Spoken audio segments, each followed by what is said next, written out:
Ito na si Anika, guys. Sinundo namin siya kasi pupunta kami na ukay-ukayan. Close the door.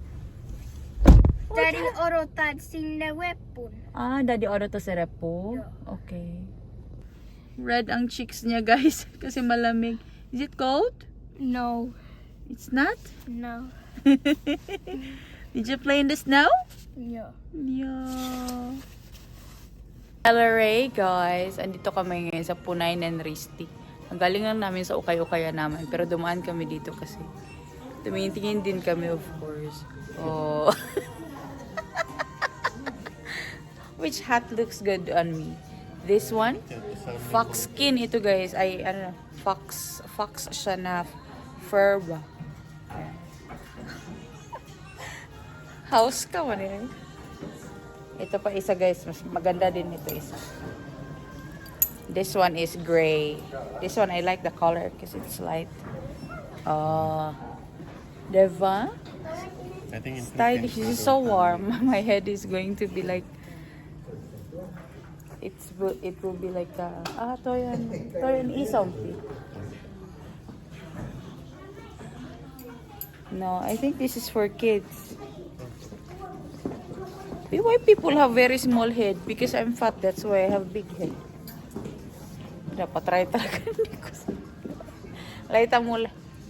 Put on my head. Tingin-tingin lang kami, guys. Yung si Anika kasi tumingin-tingin din siya ng toys. Ah, yeah. So stylish, no? And old people during, I think even now, but I don't know. This is not my thing. like Is it like that? like a French Paris style. They have something like that. I think it's like this. Ay, dako mong ulo, guys. And Para it's matagpuan ani. wind is Wind will blow this away. Ayun, guys, punta tayo dito sa Prisma kasi kapag after ng Pasko and New Year, usually after ng Pasko, magsisale yung mga ham. So, bibili ako kung meron. So, pasok tayo dito sa Prisma na Laune. Ang daming nakasale. O, yung mga wool, guys, na mga ganito. Nakasale na siya 3 euros. Mahal kasi yung mga ganyan, yung mga langka. Yung mga yarn ba? Yung yarn. Yan. So, tingin tayo dito. Kung meron silang nakasale na ham. So, dito na tayo sa loob ng Prisma, guys. And punta tayo doon sa mga frozen section nila. Madalas doon yan eh. Tingnan natin dito kung meron pa sila. Kung wala. Di sa ibang store naman, baka meron. Sobrang laki ng Prisma Laune as in. Oh, tapos yun, sobrang dami mga nakasale. Yan yung mga naka-orange tags. Ihabiki na yan siya, guys, mamaya-maya. Wala silang ham dito na, guys. So, pumili na lang ako nitong donuts kasi kailangan ng snack ni Anika. Bibili din ako ng drinks dito, guys. Kasi pang tulak, diba? Si mga tukan ni Ani, guys. Hanap tayo na maiinom. Since favorite ni Anika ngayon yung mga Moomin, guys. Bili tayo nitong Moomin Meho. Ayan. Try natin itong dalawa. Vadelma tsaka ito is ananas. Matatawa yun siya, guys, kapag nakita niya to. Ito si Nisco Nati. Tsaka si Mumi Peko. Ananas, guys, is pineapple. Vadelma is raspberry. Tuwa si Anika, guys. Look, there's a Moomin. Moomin. Favorite niya kasi si Moomin, guys. So, kalawat ko ananas, Vadelma. Ananas daw sa kanya, pineapple. Is it nam-nam? Tuwa siya, guys. Kasi yung Moomin, ano siya dito sa Finland, popular character siya. Who is your popular Moomin character? Never thought like that. Never thought. For me, no. Not really. I'm not into Moomin. Pero si Stinky? Anika, ha? Stinky. Stinky. Hi, Suli. He's so smelly. Yeah, dito sa Finland, guys, very popular ang Moomin. When you were a kid, Daddy, was there already a what you call this, Moomin? Joo, se on hyvin vanha. Sitä 15, that 1915. So old. It's very old. I thought before Moomin is from Japan. But actually it's not. Moomin is from Finland. Hindi ako ng donut guys. Ito na siya. Sarap siya. Vanilla donut lang. Nami. Naman ako sa S-Market guys, maghanap ng ham. Pero tingnan nyo, meron silang pomelo dito, oh. Uy, miss ko na yung pomelo guys. Yung totoong pomelo ha. Red naman yan, pero iba pa rin yung pomelo sa amin sa Davao. Sarap talaga yun. Hanap ako dito ng ham guys, kung meron sila. Tingnan lang naman natin. Wala silang ham guys, kaya lumabas na ako doon. Oh, wala na siguro talaga. Wala na ako ng pag-asa na makabili pa ako ng ham na sale. But it's okay. Sunod na lang eh. Kung meron akong makita guys. Marami pa naman kami food din sa bahay. Pero gusto ko lang kasi bumili kasi sale kasi yun. Kasi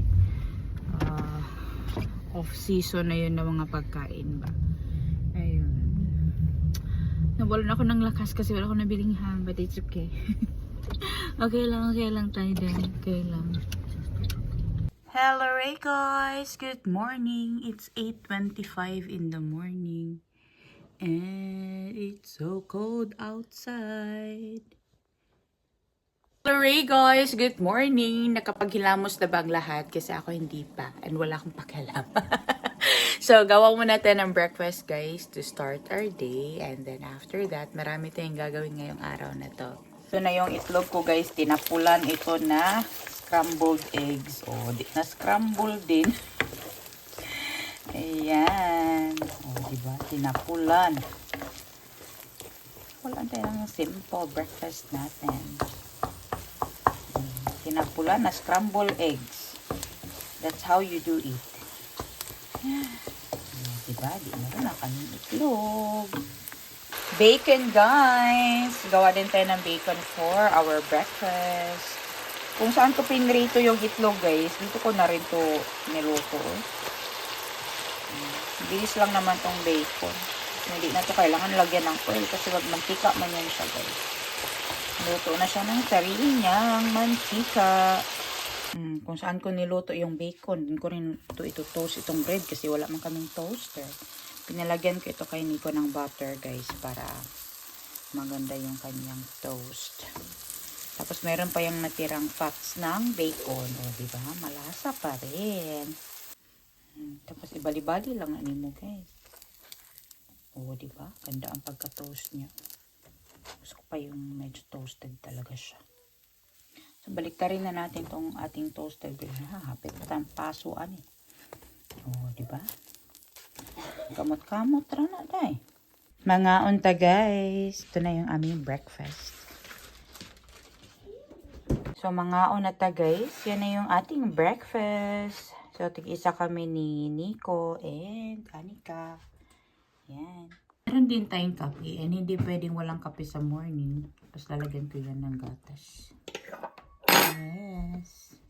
Running breakfast sa hotel guys. Oh, napa may juice from the forest. Yan yung juice na ginawa namin last autumn. So, meron pa kami. So, yun yung kinukonsume namin. Ayan din yung iniinom ni Anika ngayon. Nandun si Anika, guys. Katulala pa yan kasi kakagising lang. Hello, Ray, guys! Good morning! O, hindi nagkadimang itong nawon. Nang hilamos lang ginin taon ko ay nag-toothbrush. Tapos, punta na ako sa ukay-ukayan ngayon. Pero, naka 3 layer na ako ng clothes, guys. Tingnan niyo yung sunset dito sa amin. Sobrang ganda. O, diba? O. Pero kumukaog bato ni Darna. Diba? Sobrang ganda ng sunset guys. So ngayon, punta muna kami ng ukay-ukayan. Tapos magsisimba kami. And later is, abangan nyo yung mga ganap namin mamaya guys. Pero ngayon, punta muna tayo ng ukay-ukayan kasi mag-ano kami doon. Mag-update. Lalagay kami ng mga extrang mga paninda. Tapos niyan is magsisimba. Masok pa si Nico guys kasi meron siyang kinuha. Pero kapag winter guys, yung snow dito is parang mga diamonds yan. Tingnan nyo. 'Diba? Parang mga diamante guys, kumikinang sila. Sobrang ganda tingnan. Lalo na kapag ano, tatamaanan siya ng araw. Kumikinang yan guys. Yan lang yung diamanteng hindi pwede ma-prinda kasi natutunaw. Pero yeah, ganyan yung itsura ng snow guys kapag nagsa-strike ang sunlight sa kanya. Napakaganda. Ganyan nakakapal ang snow guys. O yan yung work area ni Nico kapag summer. Almost makover niya na ng snow. I've seen the wishing well, but I don't throw pennies down below. I've seen a shooting star, but I don't follow where it goes. I'm not the superstitious kind. You were always meant to be mine.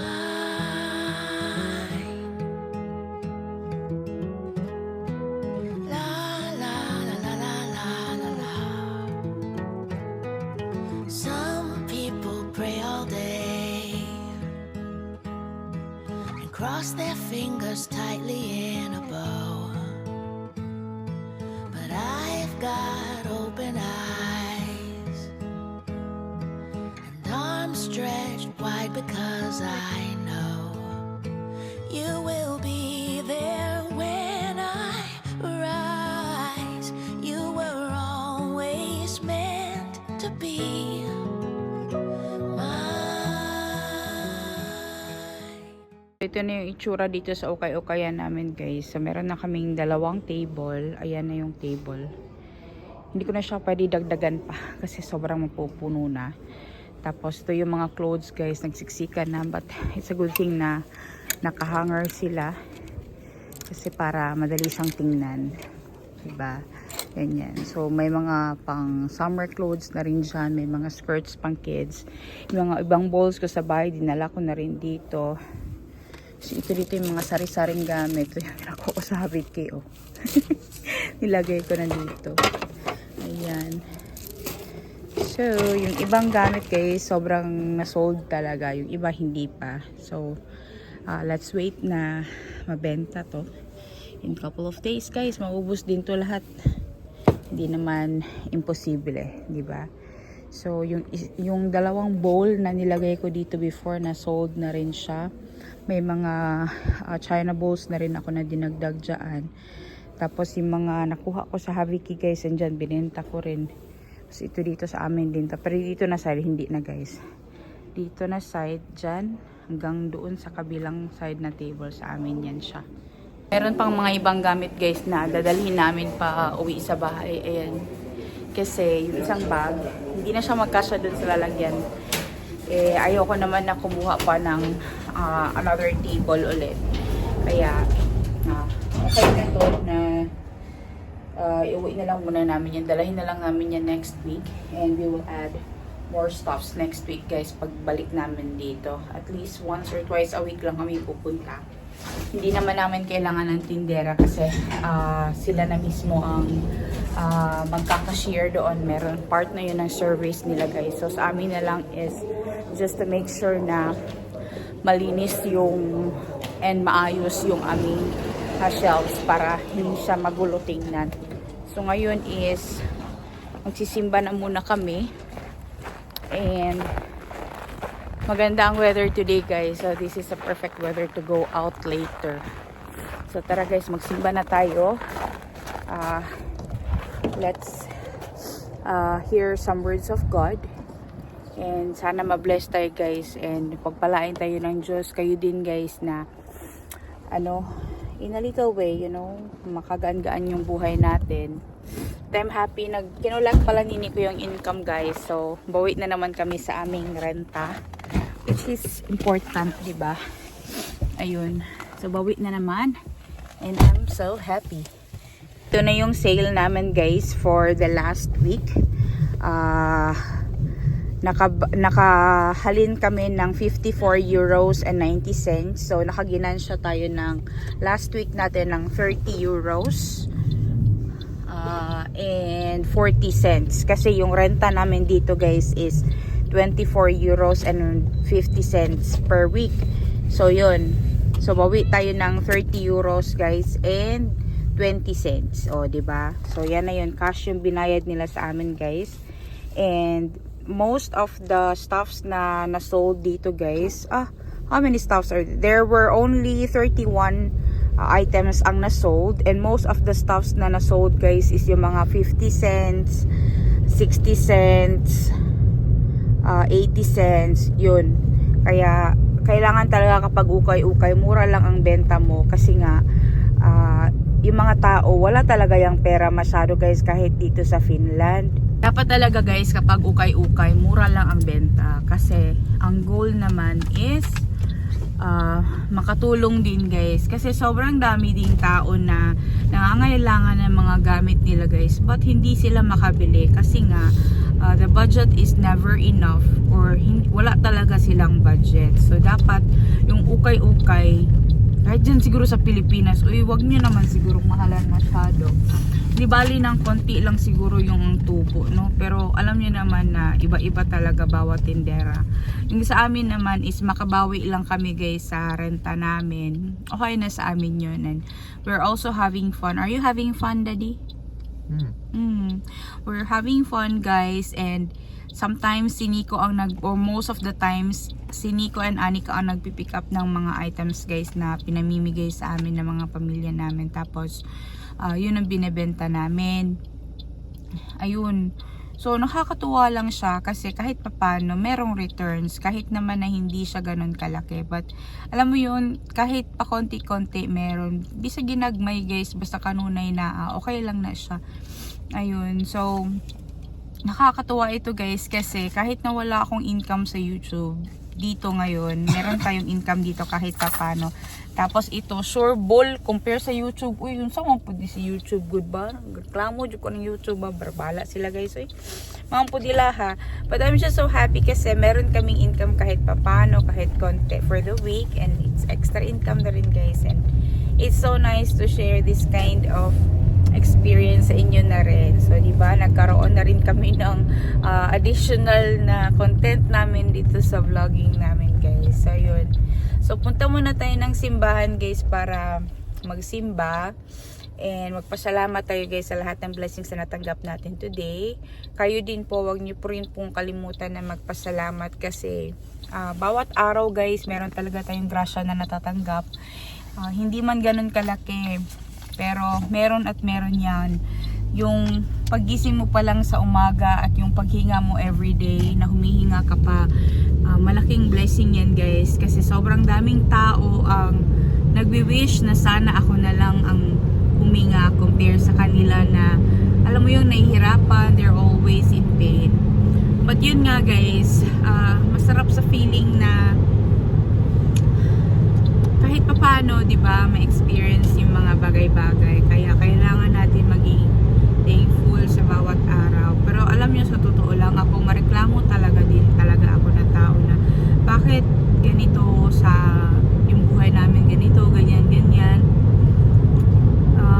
Pero alam mo, naiisip ko na mas maraming tao pala ang naghahangad ng katayuan ko ngayon guys.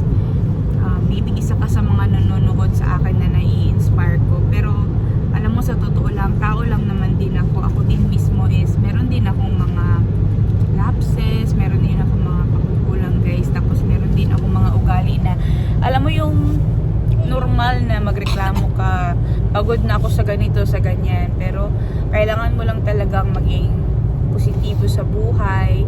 Tapos laban lang kahit na mahirap. Yun lang naman. Hindi naman tayo bibigyan ng Panginoon guys ng mga challenges kung hindi natin kaya, di ba? Kung alam niyo lang guys yung mga pinagdaanan ko in the past, hindi nyo akalain na kinaya ko yun lahat guys. Hindi ko lang siya ma-share dito. I don't know, hindi ko kasi alam paano siya i-share guys. But lahat ng yun, nalampasan ko yun ng ako lang guys, ng hindi ako tinulungan ng pamilya ko, or merong mga pagkakataon na tinulungan nila ako. Pero yung ako lang na mag-isa dito sa Finland guys, kinaya ko yun, and malaki ang pasasalamat ko sa Panginoon na andyan siya palagi para tumulong sa atin. Kaya kung ikaw is nawawalan ka na ng pag-asa ngayon, huwag kang mag-alala kasi there will be a time na para sa'yo din yung magandang promise na yun guys, na mabibigyan ka rin ng pagkakataon mo. It's just a matter of waiting guys, it's a matter of patience, pasensya lang talaga guys. Pero yun nga, overall today nakakatuwa kasi nakapaglagay kami ng extra stocks doon, stocks. Nakapaglagay kami ng extra benta doon guys, extra display ng mga items, and salamat kay Eliza na nag-donate ng mga clothes guys, na dinagdag din namin doon. Yung iba is hindi ko pa nalagay kasi hindi na siya magkasya, and nakakatuwa kasi alam mo, itong pagbibenta naman namin sa ukay-ukay, yung main goal ko lang talaga guys is ma-empty yung mga gamit na meron kami sa bahay na sobrang dami nga. Tapos ngayon is parang nakakatuwa siya kasi yung mga gamit namin sa bahay na pagkakitaan pa namin, and alam nyo ba na sobrang dami pa rin guys, hindi pa rin siya maubos-ubos. Hindi ko talaga akalain na sobrang dami ko palang gamit guys na naiwan, na hindi namin siya nagagamit, na nakatago lang siya. Kaya ayun, maiikot namin siya guys, and mabibenta namin siya doon sa ukay-ukay. Salamat naman at meron din talagang tumakilig kasi nga binenta lang talaga namin siya guys ng sobrang mura, mga starting ng 50, meron nga akong 40 cents or 30 cents. Yeah, meron akong din-display doon na 30 cents, mga gamit sa kusina guys na hindi ko na kailangan. Yung minsan ko lang ginagamit, binenta ko na guys kasi anhin ko naman yun magdungag-dungag raba, magdagdag lang siya doon sa mga ano namin sa bahay, mga samok-samok na mga gamit. Kung ako sa inyo guys na maraming gamit sa bahay, pamigay nyo yan, ibenta nyo yan, kasi anhin nyo naman yan din. Pag may sakit kayo, hindi nyo rin yan magagamit. Mas maganda yung konti lang yung gamit sa bahay, tapos alam mo yung konti lang yung lilinisin, konti lang yung iisipin mo na linisin, tapos magkakaroon ka pa ng maraming time para sa pamilya mo, yung ganun. So anyways guys, thank you so much for watching this vlog. Please don't forget to like, share, and subscribe to our channel, The Lindemans and Lindemans Outdoor Sport and channel ni Nico. Actually may kasunod itong vlog ko guys, abangan nyo na lang sa next ko na upload. We'll see you again next time. God bless you everyone. Hey hey! Baby, can I dance with you? Squeeze me one more time again. Remind me of how we used to rock. Your charm never fades.